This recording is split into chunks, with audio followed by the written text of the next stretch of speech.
हरे कृष्ण। 1996 यह वर्ष इस्कॉन के इतिहास में अत्यंत महत्वपूर्ण था। इसी वर्ष श्रील प्रभुपाद की शताब्दी उत्सव पूरे वैभव और भव्यता के साथ मनाया गया।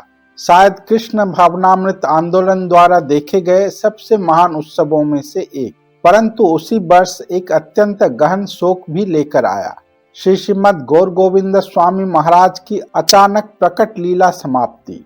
उनका विरह असमय प्रतीत हुआ और अनगिनत बद्ध जीव उनके बिना इस भौतिक संसार में विरक्त और शून्य महसूस करने लगे। भुवनेश्वर में श्रील प्रभुपाद के शताब्दी महोत्सव का भव्य आयोजन और मार्गदर्शन करने के बाद श्रील गौर गोविंद स्वामी महाराज मायापुर के लिए प्रस्थान किए। बाहरी रूप से तो वो जीबीसी की बैठक में भाग लेने हेतु मायापुर गए, परंतु वास्तव में वे वहां अपने अंतर्धान लीला के अंतिम अध्याय को प्रकट करने अपने प्रिय गोपाल के पास वापस जाने के लिए जा रहे थे। श्रील गौर गोविंद स्वामी महाराज की अहेतु की कृपा से जिन भाग्यशाली आत्माओं का जीवन बदल गया, उनमें से एक थे पुरंदर आचार्य दास। वे श्रील गौर गोविंद स्वामी महाराज की परीक्षा लेने आए थे, परंतु हुआ यह कि स्वयं वे ही परीक्षार्थी बन गए और श्री गुरु एवं गौरांग महाप्रभु के कृपा से वे उस परीक्षा में सफल हुए। उसी दिन से उन्होंने श्रील गौर गोविंद स्वामी महाराज को अपने नित्य आध्यात्मिक गुरु के रूप में स्वीकार किया और सेवा में लग गए। इन घटनाओं का वर्णन हम अपने एक पूर्व अध्याय गुरु की परीक्षा में कर चुके हैं। मायापुर स्थित श्री श्री राधा माधव मंदिर के शंख बिल्डिंग के रूम नंबर 801 में जिस क्षण श्रील गौर गोविंद स्वामी महाराज ने अपनी प्रकट लीला का समापन कर इस भौतिक जगत से प्रस्थान किया, उस समय वहां उपस्थित 5-6 अत्यंत सौभाग्यशाली भक्तों में से एक पुरंदर आचार्य प्रभु भी थे। वास्तव में उनका वहां होना पूर्व नियोजित नहीं था, किंतु दैवी व्यवस्था द्वारा अंतिम क्षणों में भुवनेश्वर मंदिर के अध्यक्ष द्वारा उन्हें मायापुर भेजा गया ताकि वे श्रील गौर गोविंद स्वामी महाराज की सेवा में सहायता कर सकें। पुरंदर आचार्य प्रभु इस घटना को अपने जीवन का सबसे महान सौभाग्य मानते हैं कि उन्हें श्रील गौर गोविंद स्वामी महाराज के अंतिम पृथ्वीगत दिनों में उनके समीप रहने का अवसर मिला और वे ऐसी दिव्य लीलाओं के साक्षी बने जो भौतिक समझ से परे है। मायापुर में 3 से 4 दिनों तक श्रील गौर गोविंद स्वामी महाराज के साथ रहते हुए हिज ग्रेस पुरंदर आचार्य प्रभु ने अनेक आश्चर्यजनक और अत्यंत गोपनीय लीलाओं का अनुभव किया, जिनमें प्रत्येक लीला गहन आध्यात्मिक अर्थ और महाराज की उनके इष्ट गोपाल के साथ दिव्य आत्मीयता से परिपूर्ण थी। आज हम उन्हीं दिनों की एक अत्यंत सुंदर लीला प्रस्तुत कर रहे हैं, जो हमें यह सिखाती है कि भगवान और उनके भक्तों को भावग्राही क्यों कहा जाता है, अर्थात जो हमारे हृदय के भाव को जानने वाले हैं। उन दिनों मायापुर का वातावरण अत्यंत तीव्र और व्यस्त था। श्रील गौर गोविंद स्वामी महाराज निरंतर व्यस्त रहते थे। जीबीसी मीटिंग, प्रवचन, व्यक्तिगत दर्शन और अनगिनत आध्यात्मिक एवं प्रबंधकीय उत्तरदायित्व। फिर भी इतने गहन दायित्वों के बीच उनकी करुणा, उनके धैर्य और उनकी सेवा निष्ठा में कभी भी रत्ती भर भी कमी नहीं आई। वे चारों क्षण केवल सेवा, करुणा और भक्ति में पूर्णतः लीन रहते थे। एक दिन एक माताजी शंख बिल्डिंग की सीढ़ियां तेजी से चढ़ते हुए दौड़ती हुई ऊपर आ रही थी, जहां श्रील गौर गोविंद स्वामी महाराज 4थी मंजिल के 801 नंबर रूम पर ठहरे हुए थे। उनका नाम था भक्तिन गेल। पूर्ण भक्ति के साथ उन्होंने बेल का शरबत स्वयं अपने हाथों से तैयार किया था, विशेष रूप से श्रील गौर गोविंद स्वामी महाराज के लंच के लिए। उन्हें जानकारी मिली थी कि गुरुदेव सुबह 11 बजे लंच प्रसाद ग्रहण करते हैं, लेकिन किसी कारणवश उन्हें थोड़ी देर हो गई और वे लगभग आधा घंटा देर से पहुंच रही थी। फिर भी आशा से भरे हृदय के साथ वे श्री श्री राधा माधव से प्रार्थना करती हुई आ रही थी, कृपया महाराज ने अभी लंच पूरा न किया हो। सांसें फूलती हुई, पसीने से पूरी भीगी हुई, पूरी ताकत से सीढ़ियां चढ़ने के बाद वे अंततः 4थी मंजिल पर पहुंची और 801 नंबर रूम का दरवाजा खटखटाया। अब सुनते हैं आगे क्या हुआ उस भक्त की जुबानी जिसने उस अविस्मरणीय दिन दरवाजा खोला था। श्रीपाद पुरंदर प्रभु कहते हैं, मैंने उस माताजी को तुरंत पहचान लिया। वे एक पश्चिमी देशों की भक्तिन थीं और यद्यपि मुझे पता नहीं कि वे औपचारिक रूप से श्रील गौर गोविंद स्वामी महाराज की दीक्षित शिष्या थीं या नहीं, पर एक बात अत्यंत स्पष्ट थी, गुरुदेव की सेवा के प्रति उनका समर्पण अटूट था। जब भी श्रील गुरुदेव मायापुर आते, वे हर संभव अवसर खोजती कि उन्हें किस प्रकार सेवा दी जा सके। उस दिन भी उन्होंने अपने हाथों से अत्यंत प्रेम और ध्यान के साथ बेल का जूस तैयार किया था और विशेष रूप से श्रील गुरुदेव को अर्पित करने के लिए लेकर आई थी। उस समय आत्माराम प्रभु, जो अब महाराज हैं, और मैं श्रील गुरुदेव को लंच परोस रहे थे। हम सामान्यतः दरवाजा बंद रखते थे ताकि प्रसाद काल में गुरुदेव को कोई व्यवधान न हो, और जब भी कोई खटखटाता हम दोनों में से कोई उसे खोल देते। उस दिन गुरुदेव लंच समाप्त कर चुके थे और पुनः अपने अनुवाद सेवा में लगने के लिए बैठ गए थे। श्रील गौर गोविंद स्वामी महाराज अपनी इस भौतिक जगत में लीला के आखिरी दिनों तक अपने गुरु श्रील प्रभुपाद के आदेश का पालन कर रहे थे। श्रील प्रभुपाद ने उन्हें कहा था, मेरे पुस्तकों को उड़िया भाषा में अनुवाद करके प्रकाशित करना, और गुरुदेव आखिरी दिनों तक अपने गुरुदेव की उस आदेश का पालन किया। उस दिन भी गुरुदेव अपना लंच प्रसाद समाप्त होने के बाद फिर से अपना अनुवाद कार्य करने बैठ गए। हम दोनों ने शीघ्रता से महाप्रसाद ग्रहण किया, मुंह धोया और अभी बैठ ही रहे थे कि दरवाजा खटखटाया गया। आत्माराम प्रभु ने मुझसे कहा कि देखो कौन आया है। मैंने धीरे से दरवाजा खोला और वह माताजी सामने खड़ी थीं। वे लगभग पूरी तरह पसीने से भीगी हुई, तेज सांसों के साथ वहां खड़ी थीं और कंपती हुई विनती भरी आवाज में बोली, प्रभु जी, मैं महाराज के लिए बेल का शरबत लाई हूँ। मैंने कोमल स्वर में कहा, माताजी, मुझे बहुत खेद है, लेकिन गुरुदेव लंच समाप्त कर चुके हैं, अब वे और कुछ नहीं लेंगे। मैं धीरे से दरवाजा बंद करने ही वाला था कि उन्होंने अपने हाथ से दरवाजा रोक लिया। लगभग टूटती हुई आवाज में फिर बोली, ओह प्रभु जी, मैंने इतना ध्यान और मन लगाकर सिर्फ गुरुदेव के लिए यह बनाया है। एक बार कोशिश तो कीजिए, शायद 2-3 घूंट ही ले लें। मैं थोड़ा लेट हो गई। गुरुदेव ने शायद अभी अभी ही लंच पूरा किया होगा, वे इसे ले सकते हैं। मैं उनकी सच्ची भावना को महसूस कर रहा था, फिर भी असहाय होकर बोला, नहीं माताजी, कृपया समझिए, गुरुदेव लंच समाप्त करने के बाद कुछ भी नहीं लेते, अब वे केवल कल ही लेंगे।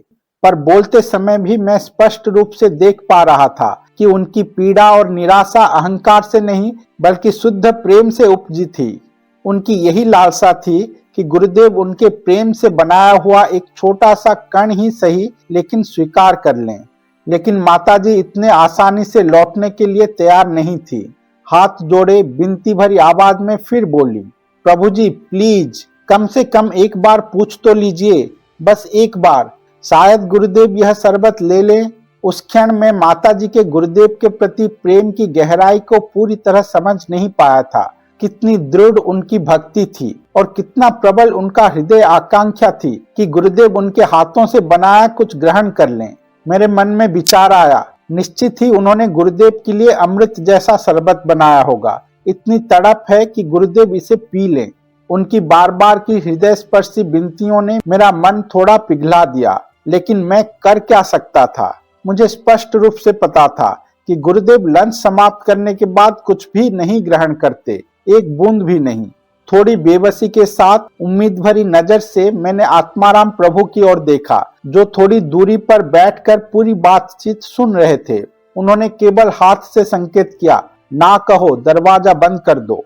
दिल से माताजी को मना नहीं करना चाहता था, लेकिन मेरे पास कोई विकल्प नहीं था। मैंने सिर हिलाकर क्षमा याचना की और दरवाजा धीरे धीरे बंद करने लगा। उसी क्षण मेरे हाथ वहीं रुक गया। अंदर से श्रील गुरुदेव की गहरी, गंभीर और सिंहनाद जैसी आवाज आई, कौन आया है? दरवाजा बंद करने वाला मेरा हाथ तुरंत पीछे चला गया। मैंने उत्तर दिया, माताजी आपके लिए बेल जूस लाई हैं, लेकिन मैंने उन्हें बताया कि आप लंच पूरा कर चुके हैं। बिना एक सेकंड रुके, बिना किसी विचार के श्रील गुरुदेव बोले, ठीक है, जूस ले आओ। मैं स्तब्ध खड़ा रह गया। आत्माराम प्रभु भी उतने ही आश्चर्यचकित थे। मेरी पूरी सेवा अवधि में मैंने कभी गुरुदेव को लंच के बाद कुछ लेते हुए नहीं देखा था, यहाँ तक कि पानी की एक बूंद भी नहीं। पर आज उन्होंने मांगा। दरवाजे के बाहर माताजी दिव्य आनंद के सागर में डूब चुकी थी। उनकी प्रार्थना प्रेम और लालसा से भरी श्री श्री राधा माधव द्वारा सुन ली गई थी। मैंने चुपचाप माताजी से बोतल ली और धीरे से कहा, गुरुदेव बेल जूस पीना चाह रहे हैं। यह सुनते ही उनके चेहरे पर हर्ष की एक अद्भुत चमक फैल गई। उन्होंने तुरंत बोतल दी, दूर से प्रणाम किया और एक और हट गई। तब मैंने दरवाजा बंद कर दिया। मैंने बेल जूस एक गिलास में पूरा भरकर श्रील गुरुदेव के पास ले गया। गुरुदेव ने बिना एक क्षण विलंब किए पूरा ग्लास एक ही बार में पी लिया। न रुकना न कोई प्रतिक्रिया। हर बूंद पीकर ग्लास वापस मुझे थमा दिया और बिना एक क्षण विचलित हुए फिर से अनुवाद सेवा में तल्लीन हो गए। मैंने तुरंत गिलास धोया और बिना देर किए बोतल में से शेष शरबत को 2 गिलासों में बांट दिया, एक आत्माराम प्रभु के लिए और एक अपने लिए। मैं उस शरबत को लेने के लिए अधीर था, वही शरबत जिसके लिए माताजी इतनी तड़प रही थी और जिसे श्रील गुरुदेव ने इतनी आनंद पूर्वक एक ही बार में पी लिया था। मुझे पूर्ण विश्वास था यह अवश्य अमृत होगा। जैसे ही मैंने दोनों गिलासों में शरबत भरना समाप्त किया, आत्माराम प्रभु ने तुरंत अपना ग्लास उठाकर पी लिया। मैंने भी अपना ग्लास होठों तक ले ही गया था कि अचानक आत्माराम प्रभु तेजी से उठकर बेसिन की ओर भागे और बार बार थूकने लगे। उनके चेहरे पर ऐसी घृणा और कड़वाहट थी मानो उन्होंने कोई बहुत कड़वी चीज पी लिया हो। हैरानी से मैंने अपना ग्लास वापस खींच लिया और पूछा, प्रभु क्या हुआ आपको? उन्होंने फिर से हाथ के इशारे से टालते हुए कहा, ना कुछ नहीं, आप पीजिए आप पीजिए। मैं अब भी अनिश्चित था, लेकिन फिर भी मैंने एक छोटा सा घूंट लिया और क्षण भर में मेरी भी वही दशा हो गई। इतनी कड़वाहट थी कि मुझे भी उसे थूकना पड़ा। यह देखकर आत्माराम प्रभु चुपचाप बिन आवाज हंसने लगे, क्योंकि दूसरे कमरे में गुरुदेव बैठे थे। असल में उस बेल जूस में चीनी बिल्कुल नहीं थी। अपनी भक्ति भाव की उत्तेजना में माताजी चीनी डालना ही भूल गई थी और शरबत इतना कड़वा था कि वह पिया ही नहीं जा सकता था। आत्माराम प्रभु धीमे स्वर में चुटकी लेते हुए बोले, तो कैसा लगा अमृत? मैं भी मुस्कुराए बिना रह नहीं सका। हम दोनों बिना आवाज के हंस रहे थे, पर भीतर से दोनों अवाक थे, चकित थे। गुरुदेव ने वही शरबत पूरा ग्लास, वह भी भोजन के बाद, बिना किसी असुविधा के एक ही बार में पी लिया। चेहरे पर कड़वाहट का कोई चिन्ह तक नहीं, जरा सी भी प्रतिक्रिया नहीं। यह कैसे संभव है? पूरे दिन मेरा मन एक ही प्रश्न में डूबा रहा, गुरुदेव इतना कड़वा शरबत कैसे पी गए, वह भी लंच के तुरंत बाद, बिना किसी प्रतिक्रिया के। सोचते सोचते अंततः मेरे हृदय में उत्तर उभर आया, गुरुदेव ने शरबत नहीं पिया, गुरुदेव ने भाव को पिया है। उन्होंने उस माता जी के प्रेम, परिश्रम, देखभाल और भक्ति को स्वीकार किया जो उस शरबत के पीछे समाहित थी। उन्होंने बाहरी पदार्थ नहीं, भीतरी भावना का रस पिया। अगले दिन जब पुरंदर आचार्य प्रभु ने यह घटना गेल माताजी को सुनाई, तो माताजी तुरंत घुटनों के बल गिर गईं और रोने लगीं। अत्यधिक भावुक होकर वह बार बार कहने लगीं, मैं कितनी गिरी हुई हूँ, फिर भी साधु कितने दयालु हैं। उन्होंने मेरे द्वारा दिया गया पेय स्वीकार कर लिया और मैंने उन्हें क्या दिया? इतना कड़वा स्वाद। मैं तो उसमें मिठास डालना ही भूल गई। मैं कितनी मूर्ख हूँ, फिर भी उन्होंने कृपा करके उसको स्वीकार कर लिया।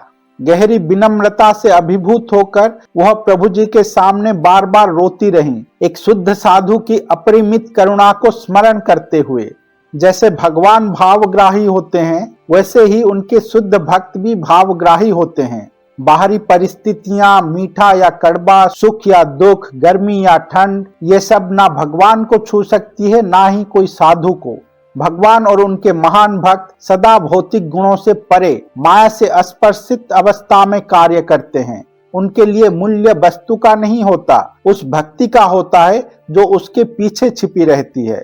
पत्रम पुष्पम फलम तोयम, भगवान भाव स्वीकार करते हैं। श्री कृष्ण ने भगवत गीता में स्पष्ट रूप से कहा है, मैं वस्तु नहीं, भक्त का भाव स्वीकार करता हूँ। शास्त्रों में हमने पढ़ा है, भगवान कृष्ण ने सुदामा के बासी चिड़वा जो बगल में छिपाए रखने से पसीनों में भीग गए थे, आनंद पूर्वक ग्रहण किए, क्योंकि उनमें प्रेम था। विदुरानी के द्वारा दिए गए केले के छिलके खाए और दुर्योधन के भव्य राजभोज को अस्वीकार कर दिया, क्योंकि छिलके प्रेम और भक्ति से अर्पित किए गए थे। इसी प्रकार भगवान को सदा भावग्राही जनार्दन कहा जाता है, जो बाहरी वस्तु नहीं हृदय के भाव को स्वीकार करते हैं। परंतु शास्त्रों में पढ़ी गई बातें तभी अनुभव पूर्ण ज्ञान बनती हैं जब कोई भक्त उसे आचार्य, साधु, गुरु की कृपा से अपने जीवन में प्रत्यक्ष रूप से महसूस करे। कड़वे बेल शरबत को पूर्ण आनंद और प्रसन्नता के साथ ग्रहण करके श्रील गुरुदेव ने यह दिव्य सिद्धांत सिखाया। अर्पण का मूल्य वस्तु में नहीं बल्कि अर्पण करने वाले के हृदय में होता है। आने वाले दिनों में हिज ग्रेस पुरंदर आचार्य प्रभु द्वारा अनुभव की गई श्रील गुरुदेव की और भी अनेक अनुपम लीलाएं साझा करते रहेंगे, जिनमें प्रेम और आध्यात्मिक गहराई के अनंत रंग छिपे हैं। श्रील गौर गोविंद स्वामी महाराज की जय। श्रील प्रभुपाद जी महाराज की जय। हरे कृष्ण।